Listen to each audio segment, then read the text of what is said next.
এজন বৰ দুখীয়া মানুহ আছিল আৰু তেওঁৰ কপটীয়া স্বভাৱ আছিল। আনৰ উন্নতি হোৱাটো তেওঁ কেতিয়াও দেখিব নোৱাৰিছিল। এসাঁজ খাই তেওঁ এসাঁজ নোখোৱাকৈ থাকিবলগীয়া হৈছিল। সেয়েহে তেওঁ এদিন মনৰ বেজাৰতে ঘৰৰ পৰা ওলাই গ'ল। কোনো উদ্দেশ্য নোহোৱাকৈ মনৰ বেজাৰতে গৈ থাকোতে তেওঁ এখন জংঘলত সোমালগৈ।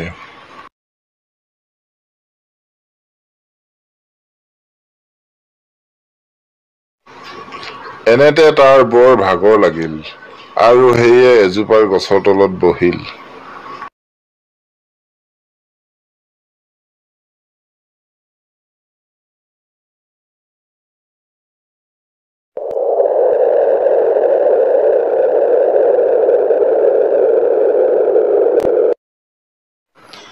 ইমান ঘোৰ অৰণ্যৰ মাজত আপুনি অকলে ইয়াত কিয় বহি আছে? মই এজন বৰ দুখীয়া মানুহ। মোৰ খাবলৈ নাই। মই এসাঁজ খাই এসাঁজ নোখোৱাকৈ আছো। মোৰ বহুত দুখ হৈছে। সেয়েহে মই আজি ঘৰৰ পৰা ওলাই আহি এইখিনি পালোহি আৰু অকমান ভাগৰ লাগিল কাৰণে বহি লৈছো। মই এজন দেৱতা। এই কাঁহীখন আপোনাৰ বাবে আনিছো। আপুনি এই কাঁহীখনক যি খোজে তাকেই পাব। আপোনাৰ মনৰ ইচ্ছা আজিৰ পৰা পূৰণ কৰিব পাৰিব। আপোনাক বহুত বহুত ধন্যবাদ। কি ভাষাৰে মই ধন্যবাদ জ্ঞাপন কৰোঁ একো ভাবিয়েই পোৱা নাই। হ'ব, এই কাঁহীখন লৈ আপুনি সুখেৰে গৈ যাওক। কিন্তু এটা কথা মনত ৰাখিব, আপুনি যদি এই কাঁহীখনক এটা বস্তু খোজে আপোনাৰ ওচৰ চুবুৰীয়াই দুটা বস্তু পাব। অৰ্থাৎ আপুনি এটা বস্তু খুজিলে আনে তাৰ দুগুণ পাব। হ'ব প্ৰভু, মোৰ কোনো আপত্তি নাই।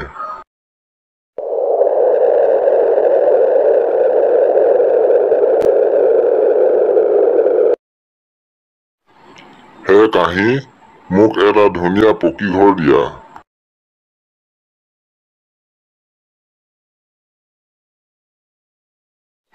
ৱাও, ইমান ধুনীয়া পকী ঘৰ এটা দি দিলে। য়েছ, পাই গলো।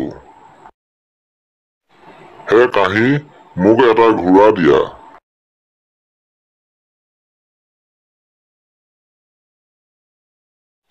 য়েছ, ঘোঁৰাও এটা আহি গ'ল।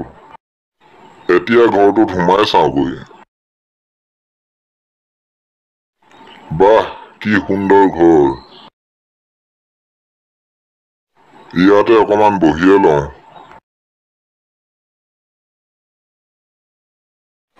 এইদৰে তেওঁ ঘৰৰ প্ৰয়োজনীয় সকলো বস্তুৰ কাঁহীখনক খুজি খুজি সম্পূৰ্ণ কৰি ল'লে। গাড়ী, টকা পইচা, ধান চাউল আদি সকলোবোৰে পৰিপূৰ্ণ হৈ পৰিল।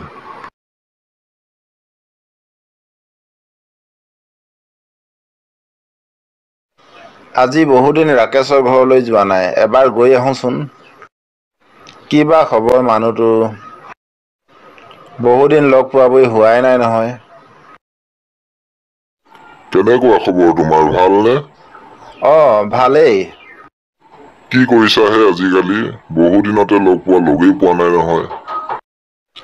কিনো কৰিম আৰু, ঈশ্বৰৰ কৃপাত সকলোবোৰ ভালে ভালে গৈ আছে। আপোনাৰ ঘৰ আৰু এটা ক'ত আছে? মানে? মোৰ ঘৰটো এটাই আছে। কিয়?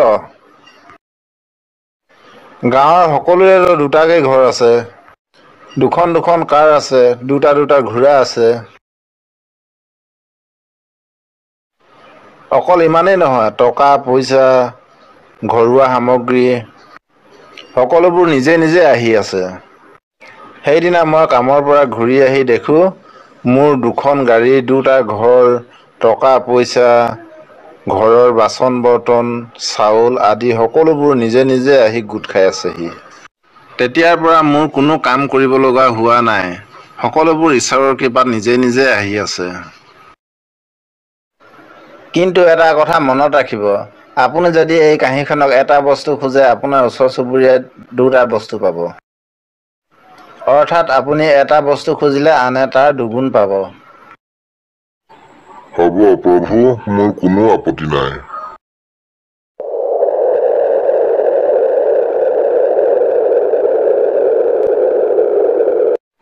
যি দেখিছো আজি মোৰ টোপনি নাহিব।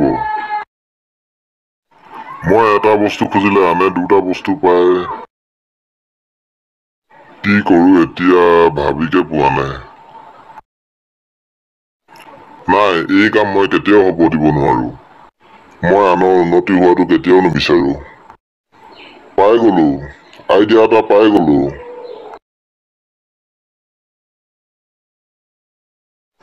হে কাহি, মোৰ চকু এটা কণা কৰি দে। আৰে, মোৰ চকু এটা কণা হৈ গল। এতিয়া আনৰ দুয়োটা চকু কণা হব। মানে অন্ধ হব। হে কাহি, মোৰ ঘৰৰ দৰজা মুখতে এটা দকৈ কুঁৱা খান্দি দে। এতিয়া শুই যাওঁ, ৰাতিপুৱা কি হব দেখা যাব। আৰে, চকুৱে মনিয়ে পোৱা নাই, কি হল?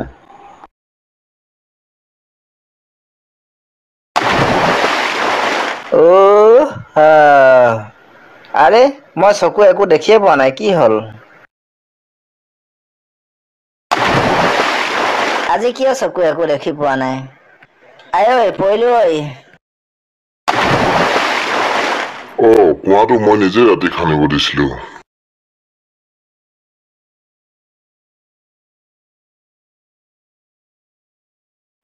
কাঁহীখন মই নিবলৈ আহিছো, আপুনি ইয়াৰ সৎব্যৱহাৰ নাজানে। আপুনি আনৰ উন্নতি দেখিব নোৱাৰে। আপুনি যিমান পাইছে আনে তাৰ দুগুণ পাইছে, তাতে কি হল? আপোনাৰতো কোনো ক্ষতি হোৱা নাই। আপুনি যি বিচাৰে তাকেই পাইছে। আপোনাৰ গাঁৱৰ মানুহবোৰ পুখুৰীত পৰি পৰি শেষেই হৈ গল। কেইজন মানুহে আছে মাথো। আপুনি গোটেই গাঁওখন ধ্বংস কৰি পেলাব। আপোনাক লগ পোৱা মোৰ আজিলৈকে 10 দিন হৈছে। এই 10 দিনত যিখিনি হ'ল সকলোখিনি আগৰ দৰে হৈ যাব। 10 দিন মই এতিয়া আগবঢ়াই দিছো। হায়, মই কি কৰি পেলালো।